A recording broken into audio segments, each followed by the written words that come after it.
ডিপজল ভাইয়ের বিরুদ্ধে আপনি না যায় আপনি সুস্থভাবে আপনি আপনার জায়গা ফিরে আসেন। যদি আপনি না যান, আমি এই 5 বছরের ভক্ত হয়ে আপনার অভিশাপ দিতেছি।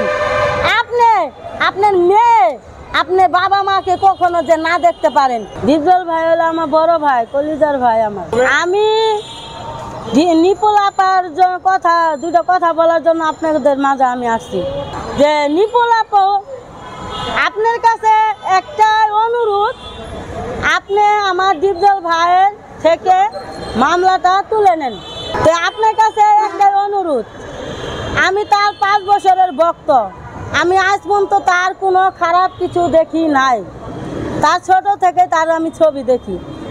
সে মসজিদ মাদ্রাসায় টাকা দেয়, সেটা কি তার অন্যায়? সে ইজতেমা আসলে 100 থেকে 150টা বাস গাড়ি দেয়, সেটা কি অন্যায়? সেই 2টা বছর করোনা গেল, অনেক মানুষ না খায় রয়েছে। ডিপজল ভাই গাড়ি দিয়ে চাউল ডাউল আলু এগুলা দিয়ে গেছে, সেটা কি তার অন্যায়? 10 জনের সামনে সে থাকে, সেটা কি তার অন্যায়? একটা শিল্পী সমিতি, সে যদি সন্তান করে ভালোবাসা সে ছায়া দিতে পারে, সেটা কি তার অন্যায়?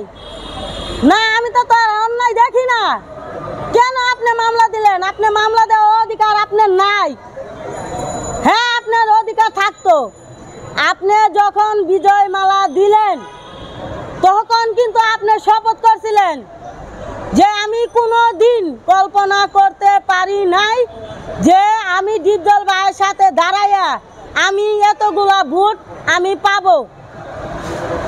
আপনি কিন্তু এই জিনিসটা আপনি কিন্তু বলছিলেন 10 জনের মাঝে।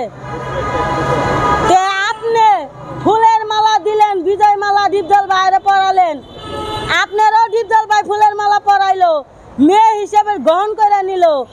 সে গ্রহণ করে নিয়ে আপনি 1 মাস পরে, এই 1 মাস পরে আপনি তার নামে এই বিদেশ যাই আপনি মামলা দিলেন। কেন আপনি মামলা দিলেন? আপনি মামলা দেওয়ার ইচ্ছা থাকলে আপনি সামনে বলতে পারতেন যে ডিপজল ভাই, আমি আপনার বুড়াবুড়ি মানি না, আমি এই ভোট মানি না, আবার নতুন করে করেন। কেন সে এখন ভোটে বিজয় মালা দিলেন, দিয়ে এখন মামলা দিলেন, সেটা কি আপনি কাজটা ঠিক করছেন? কাজটা তো আপনি ঠিক করে নাই। আপনি এই কাজটা ভালো করেন নাই, আমি জানি। আমি ডিপজল ভাইয়ের বলতে চাই যে ডিপজল ভাইজান, আপনার পাশে কেউ থাক আর না থাক, আমি আপনার 5 বছরের ভক্ত, আমি আপনার এখনো আছি এবং আজীবন থাকবো। আপনার জন্য 5 ওয়াক্ত নামাজ এই রাশিদার গরিব মানুষের হাত উঠেই থাকবে। আপনার কোনো দিন কোনো ক্ষতি হবে না। আমার তারে ছবি যে দেখছি, তার কাহিনীতে আমি তারে বড় ভাই বানায় ফেলাইছি। আমি তার কাছে কিছুই চাচ্ছি না। যে ডিপজল ভাইজান, আপনি যখন অসুস্থ ছিলেন, যখন বিদেশ গেছিলেন, চোখের সমস্যা ছিল, তখন শুইনা আমি একটা খাসি মানত করছি এবং খাসি দিছি। মসজিদ মাদ্রাসায় টাকা দিছি। মানুষের বাড়ি ধারে নানি দাদি ধরে যা করেছি, নানিরা আপনারা একটু দোয়া করেন আমার ডিপজল ভাইয়ের জন্য, আল্লাহ যে চোখটা ভালো করে দেয়। যখন শুনলাম বাংলাদেশে আসছে, তখন বললাম যে আল্লাহ, তুমি তারও মৃত্যু করো না, আমারও মৃত্যু করো না। আমার ভিতরে যে কথা 2টা আছে, তারে যে আমি বলতে পারি, তার হাতে যে আমি 2টা ভাত খাইতে পারি। এই যে এখন বাংলাদেশ আসছে, আমি ডিপজল ভাইয়ের 5 বছর ধরে খুঁজে বেড়াইতেছি। পুরাটা মাস ইফতার খাওয়াইছে। এই পুরাটা ইফতারের দিন আমি এই রোজার মাস এফডিসি ছিলাম। কত মানুষ ইফতার খাইছে, আমারে কেউ বলতে পারবে না যে একটা ইফতার এই রাশিদা খাইছে, কেউ বলতে পারবে না। যে এই যে 27 রোজার মধ্যে ডিপজল ভাই কাপড় দিছে, টাকা দিছে, হ্যাঁ, কেউ বলতে পারবে না যে এই রাশিদা একটা 10টা টাকা নিছে। আমি তো তার টাকারে ভালোবাসি না, টাকা আইজ আছে তাই নাই। আমার 2 ছেলে, আমি ডিপজল ভাইয়ের ভক্ত দেখা আমার স্বামী সন্তান 1 মাস যাবত বাই করে দিছে বাড়িতে। আমি এখন 1 মাস ধরে রাস্তা, আমার বাবা মা আমার বাড়িতে বাই করে দিছে এই ডিপজল ভাইয়ের খুঁজি দেখা। এই কারণে হ্যাঁ, আমি ডিপজল ভাইয়ের হাতে ভাত খাবো, আমি ডিপজল ভাইয়ের খুঁজে বেড়াবো। আমার স্বামী সন্তান তো আমার বাড়ি করে দিছে। হ্যাঁ, নেক আর না নেক আমার এটা কষ্ট নাই।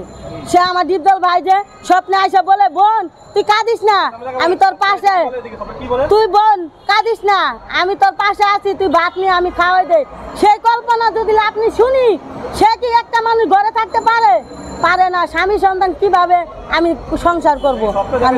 হ্যাঁ, স্বপ্নে সবসময় আইসা বলে যে বোন তুই কাঁদিস না, আমি তোর পাশে আছি, তুই ভাত নিয়ে আমি খাওয়াই দে। সেই স্বপ্নে প্রতিদিন ভাই আজান আমার আইসা বলে। আজকে 5 বছর ধরে স্বপ্নে দেখতেছি ওই একই কথা বলে। আমি ভাত খাইতে গেলে কিংবা তাহাজ্জুদে নামাজ পড়ে ঘুমাইতে গেলে ফজর আজানের সময় এই কথাটা বলে, বোন তুই কাঁদিস কেন? তুই কাঁদিস না, তোর পাশে আছি, তুই ভাত নিয়ে আমি খাওয়াই দেই। এই তো আমি ডিপজল ভাইয়ের পিছনে বাইরে পড়ি তারে খুঁজার জন্য। তে আমি বলতাছি ডিপজল ভাইয়ের বিরুদ্ধে আপনি না যায়, আপনি সুস্থভাবে আপনি আপনার জায়গায় ফিরে আসেন। যদি আপনি না যান, আমি এই 5 বছরের ভক্ত হয়ে আপনার অভিশাপ দিতেছি। আপনি আপনার মেয়ে আপনার বাবা মাকে কখনো যে না দেখতে পারেন।